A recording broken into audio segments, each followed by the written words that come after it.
Hey guys, good morning. Welcome back our new blog. कैसे हैं आप सब? उम्मीद करती हूँ कि आप सब बहुत अच्छे होंगे और आपकी पढ़ाई भी बहुत अच्छे से चल रही होगी और साथ कुशल अपने परिवार के साथ रह रहे होंगे। तो आज की सुबह हो गई और सुबह बहुत ही पॉजिटिव है, क्योंकि आपका जब मन पॉजिटिव हो तो आपके साथ सारी चीजें भी पॉजिटिव होती हैं। और सुबह सुबह आज मैं लेके बैठ गई थी ये मैथ की बुक। रीजन ये था कि हमारे घर पे कुछ गेस्ट आने वाले थे, तो मैंने सोचा जब तक वो आएंगे और उनके साथ बैठना भी पड़ेगा, बातें भी करनी पड़ेंगी, उससे अच्छा ये है कि हम आज की पढ़ाई अपनी थोड़ी देर के लिए कंप्लीट कर लें। तो मेरे पास यहाँ पर 1.5 घंटे था। मैंने सोचा यहाँ पे मैं मैथ सॉल्व कर लूँ और उसके बाद जीएस पढ़ने का अगर दोपहर में टाइम मिलेगा तब कर लूंगी और उसके बाद अपनी शाम को पढ़ाई कंटिन्यू करूंगी। तो मैं बता देती हूँ, हमारे घर पे मेरी बड़ी ननद आ रही है, क्योंकि हमारे चाचा जी की तबीयत खराब थी तो वो उनसे मिलने आ रही है और उनकी देवरानी भी। तो उनसे बैठ के बातें भी करनी है, उनको खाना पीना भी खिलाना है। सारी चीजें करके फिर मैं अपने दोपहर को स्टडी कर पाऊंगी।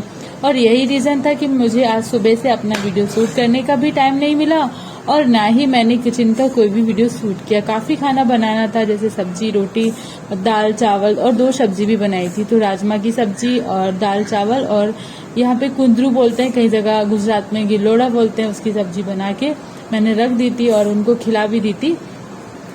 खिलाना था तो मैंने बना के रख दिया था। वो जब आएंगी तो गरम गरम पूड़ियाँ निकाल के उनको खिला देंगे। तो बात करते हैं आज की आरपीएफ के बारे में, क्योंकि काफी लोगों के क्वेश्चन ये हैं कि आपका एसएससी सीजीएल का एग्जाम कैसा गया। तो मेरा एग्जाम सीजीएल का 24 सितंबर को हो गया है और ये मैं 2-3 वीडियो में इसलिए रिपीट कर देती हूँ क्योंकि काफी लोग पूछते हैं आपका एग्जाम कब है। तो 26 सितंबर को ही लास्ट एग्जाम था एसएससी सीजीएल का और ये प्री एग्जाम था। काफी लोग बोल रहे थे कि आपका मेंस निकल गया, कि आपका प्री निकल गया।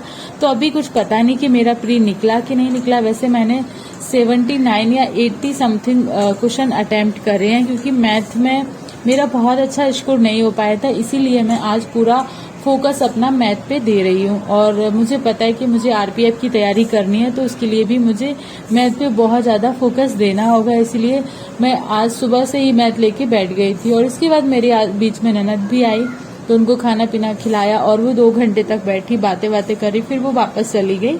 तो मैं यहाँ पे फिर से बैठ गई थी अपना मैथ का ही क्लास लेके, क्योंकि जो मैं क्लास लेती हूँ वो मैंने सुबह नहीं ले पाया था, इसलिए मैं यहाँ दोपहर में बैठ गई थी अपना मैथ का क्लास लेने।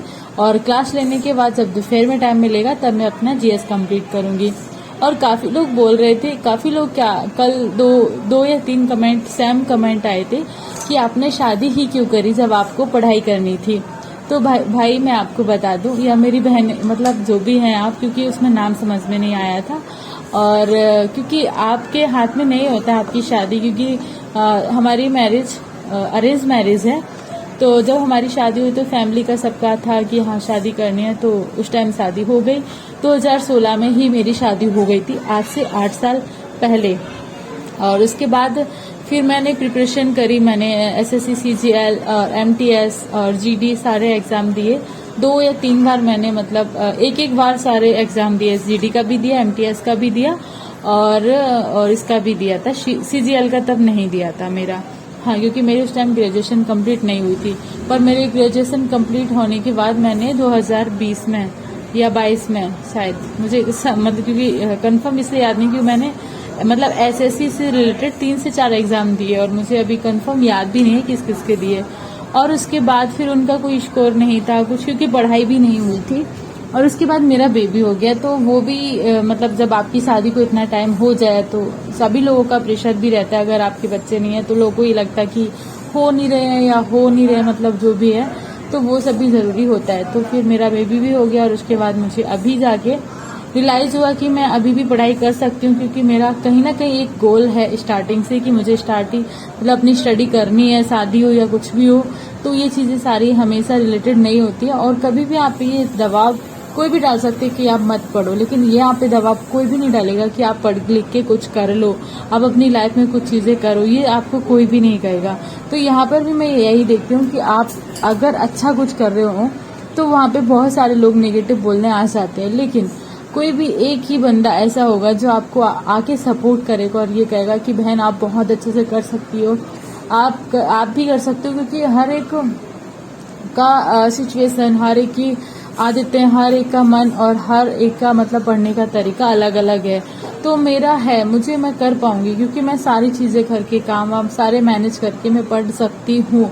तो मैं कहीं सिलेक्शन भी ले सकती हूँ। मुझे पता है कि मुझे टाइम लगेगा क्योंकि मेरे पास उतना टाइम नहीं है जितना एक एस्पेरेंट के पास जितना टाइम होना चाहिए, क्योंकि एस्पेरेंट के लिए प्रॉपर टाइम होता है। जैसे आप पढ़ाई कहीं पे भी कर रहे हो तो आप अपना रूम लेके या फिर आप कहीं पे रह के आराम से पढ़ाई कर सकते हो, और मुझे घर के काम खत्म करके फिर मैं पढ़ाई कर सकती हूँ। तो हमारे अंदर इतना जोश है कि मैं घर के काम खत्म करके पढ़ाई कर सकती हूँ, एक बच्चे को संभाल के भी मैं पढ़ाई कर सकती हूँ। लेकिन लोगों के पास इतना सोचने समझने की क्षमता ही नहीं है, उनसे देखा ही नहीं जाता, वो बस आके कुछ भी बोल के चले जाते हैं। मैं क्यों पढ़ाई कर रही हूँ? मेरा मन है, मेरे पास ऑप्शन है और मेरे फैमिली मुझे सपोर्ट कर रहे हैं, मेरे हस्बैंड भी मुझे सपोर्ट कर रहे हैं। तो जब सारे लोगों का सपोर्ट है मुझे, तो मैं क्यों ना करूँ पढ़ाई। मेरे पास भी दिमाग है जितना आप लोगों के पास है, मेरे पास सब कुछ है। मेरी शादी तो हो गई, उसमें क्या फर्क पड़ता है, शादी हुई हो या ना हुई हो। और क्या बॉयज़ की शादी हो जाती है उसके बाद वो क्या पढ़ाई करना छोड़ देते हैं, या फिर उनके पास ऑप्शन नहीं होता कि अब तुम्हारी शादी होगी, अब तुमको बस कुछ नहीं करना है। अब लड़की हूँ तो इसका मतलब ये थोड़ी कि अपनी पूरी लाइफ बस किचन में ही गुजार दूँ।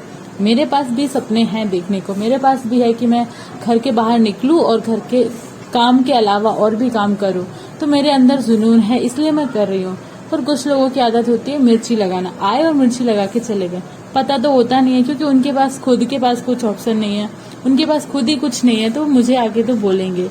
ये मैं सिर्फ उन नेगेटिव लोगों के लिए बोल रही हूँ जो यहाँ के बोल के चले जाते हैं कि अभी क्या कर रही हो, अभी क्या जरूरत है, तुम क्या पढ़ती हो, पढ़ के क्या कर लोगी। आजकल देखो यूट्यूब पर एसएससी ब्लॉगर बहुत सारे मिल जाते हैं। तो भाई एसएससी ब्लॉगर नहीं है, हम भी एस्पेरेंट ही है, लेकिन हम घर के कामों को खत्म करके पढ़ाई कर रहे हैं।